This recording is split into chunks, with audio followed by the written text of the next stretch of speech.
नमस्कार, मैं हूं नीलू। आज है 30 जुलाई और ईरान अमेरिका से बहुत बड़ी खबरें सामने आ रही हैं, जिसमें दो खबर बड़ी प्रमुखता के साथ आज आपको बताऊंगी। पहला, जिस तरह से ईरान ने कल हमला किया, उसके बाद तो ये कयास लगाए जा रहे थे कि अमेरिका भी अब बहुत जल्द ईरान पर हमला करेगा। देखिए, अमेरिकी सेना ने ईरान पर जबरदस्त जवाबी हमला किया है।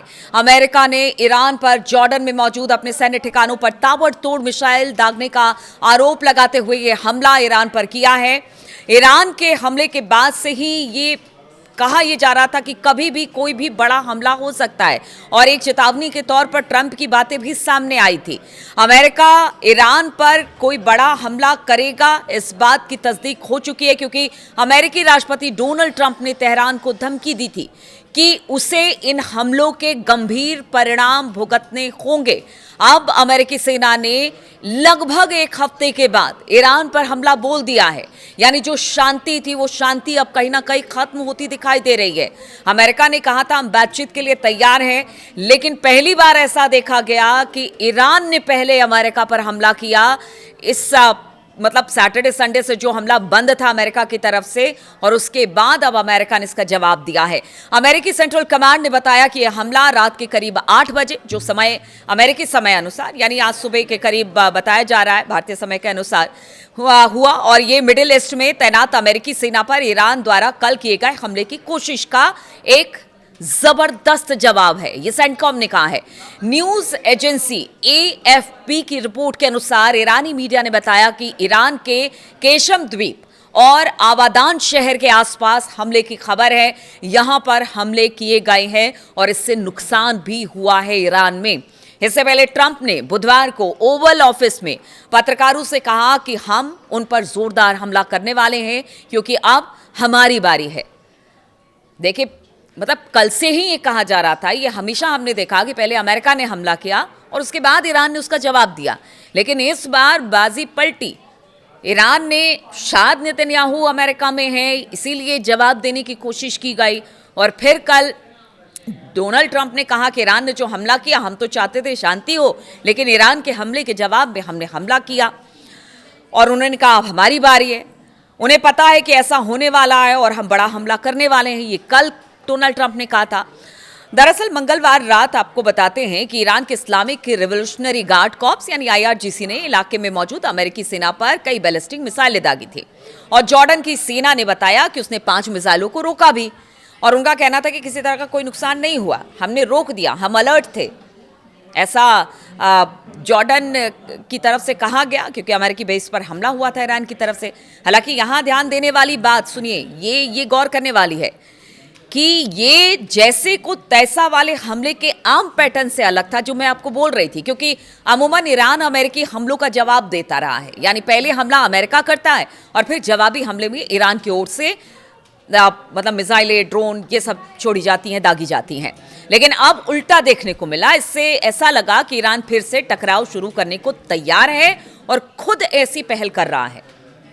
इसके अलावा अमेरिकी सेंट्रल कमांड ने बताया कि उसने और सऊदी अरब की सेना ने मिलकर इराक में ईरान के सहयोगी पॉपुलर मोबिलाइजेशन फोर्सेस यानी पीएमएफ के खिलाफ हमला किया है। तो इस बात की भी खबर अब सामने आ रही है। देखिए, एक मोर्चा तो यहां पर खुला हुआ है, ईरान और अमेरिका के बीच तो लगातार हमले हो ही रहे हैं, लेकिन दूसरी तरफ अब हुती, सऊदी अरब, उसमें अमेरिका भी कूद गया है। अब हुती को निशाना बनाया जा रहा है, हुती निशाना बना रहा है सऊदी अरब को, और इसी वजह से कहा जा रहा है कि एक हमला वहां भी हुआ है। अब सुनिए, सीएनएन की रिपोर्ट के अनुसार पीएमएफ ने बताया कि बुधवार को हुए हमले में कम से कम 20 लोग मारे गए और ईरान के इस्लामिक रिवोल्यूशनरी गार्ड कॉर्प्स के 4 सदस्य भी मारे गए हैं, ऐसा दावा है। मतलब सऊदी अरब की तरफ से जो दावे किए जा रहे हैं उसकी तस्दीक की है सीएनएन ने। अब दूसरी बड़ी खबर आप सुनिए जरा। यमन के हुती विद्रोही दक्षिणी लाल सागर में बाब अल मंदेब से गुजरने वाले कमर्शियल जहाजों से टोल वसूल सकते हैं। ये बहुत बड़ा झटका दुनिया भर के लिए होगा, क्योंकि पहले ही हॉर्मुज पर संकट के बादल छाए हुए हैं, हॉर्मुज से जहाज नहीं निकल पा रहे हैं, और ऐसे में अगर हुती ने यह ऐलान कर दिया है कि वो अब बाब अल मंदेब से गुजरने वाले जहाजों से टोल वसूलेगा, तो आप समझिए कि स्थिति और कितनी विकट हो जाएगी। यमन के एक बड़े हिस्से में प्रशासन संभाल रहा ये गुट इस पर विचार कर रहा है कि ये इसी तरह का प्लान हो सकता है जैसे ईरान के हॉर्मुज स्ट्रेट के लिए बनाने की बात कही गई है। यानी हॉर्मुज से जो ईरान कह रहा है कि हम यहाँ से टोल लेंगे, हम एक कॉरिडोर बनाएंगे, यहाँ पर सेफ कॉरिडोर होगा और यहीं से जहाजें निकलेंगे और हम उससे पैसा लेंगे। कुछ उसी तर्ज पर अब हूती भी आगे बढ़ रहे हैं। ईरान ने अमेरिका और इजराइल के हमलों के बाद साफ कर दिया कि हॉर्मुज यातायात पर उसका नियंत्रण होगा और हॉर्मुज और बाब मंदेब दुनिया के बेहद जरूरी समुद्री रूट हैं। देखिए, यहां से रोजाना हजारों जहाज मतलब इस जंग के छिड़ने से पहले गुजरते थे और पूरी दुनिया में यहां से गैस और तेल यहां से गुजरते थे।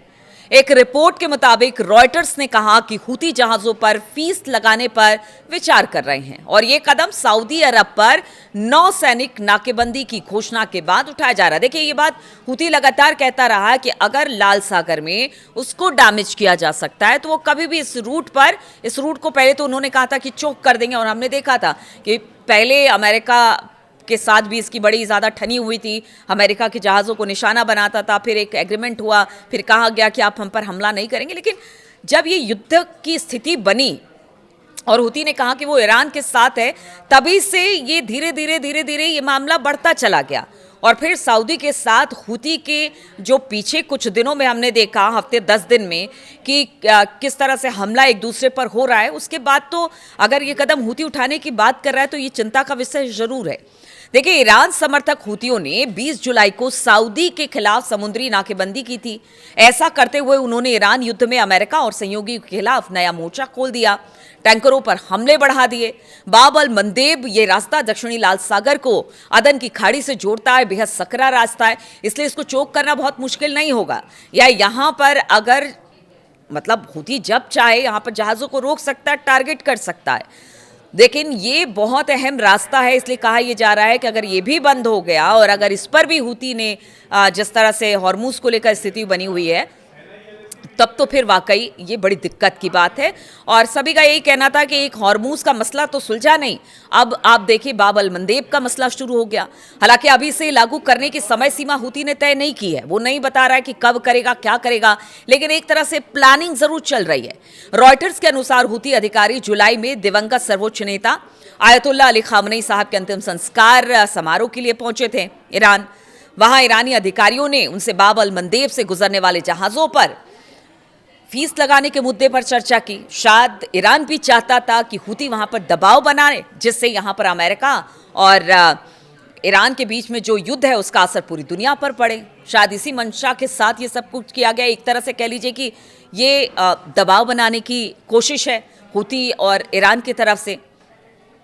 हूती का बाब अल मंदेब में टोल लगाने का कदम का मकसद अंतर्राष्ट्रीय जलमार्गों पर फीस लगाने की प्रक्रिया को सामान्य बनाना और अमेरिका पर दबाव बढ़ाना है।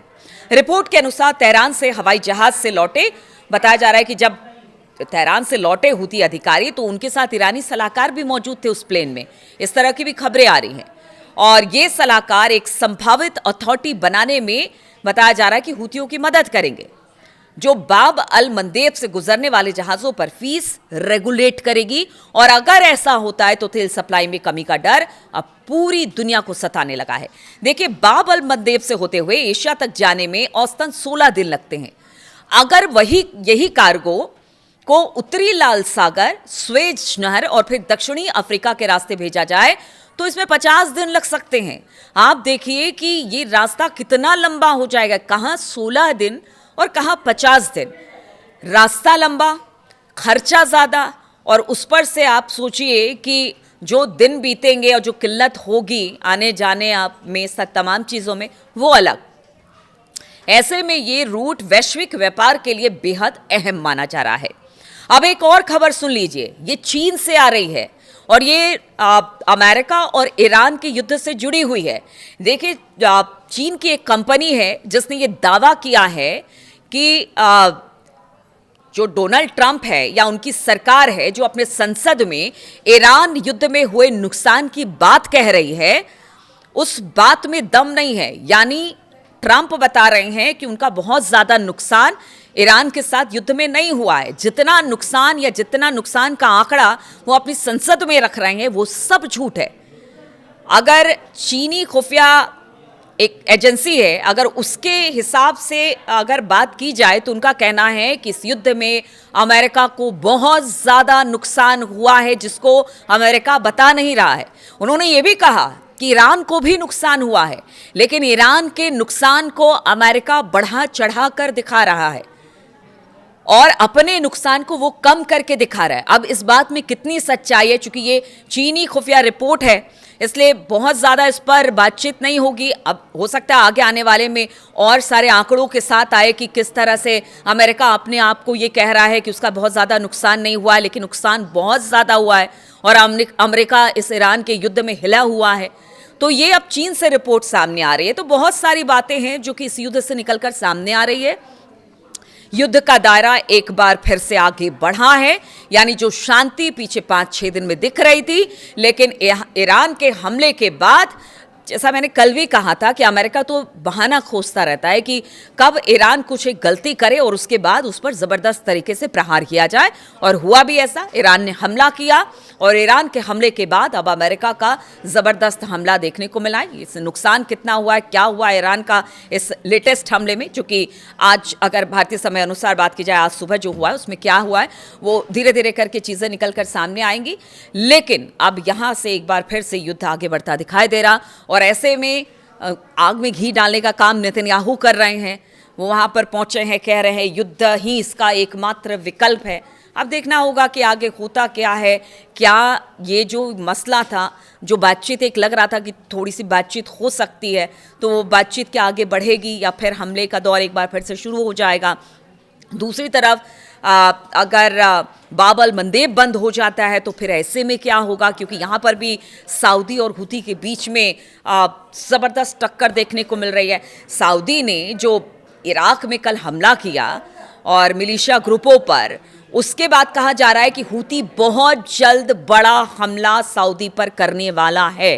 तो हमला कब होगा, क्या आज ही रात होगा, कल होगा, क्या होगा, इस पर मेरी नज़र बनी रहेगी। बहुत बहुत शुक्रिया मेरे साथ इस वीडियो में शामिल होने के लिए, और आपके अच्छे अच्छे कमेंट का इंतज़ार रहेगा मुझे। आपके कमेंट को रोज़ाना पढ़ती हूँ और जवाब नहीं दे पाती हूँ, लेकिन पढ़ती ज़रूर हूँ। इस बात को ध्यान में रखिएगा, इसलिए अपना कमेंट ज़रूर कीजिएगा। बहुत बहुत शुक्रिया आप सभी का मेरे साथ जुड़ने के लिए।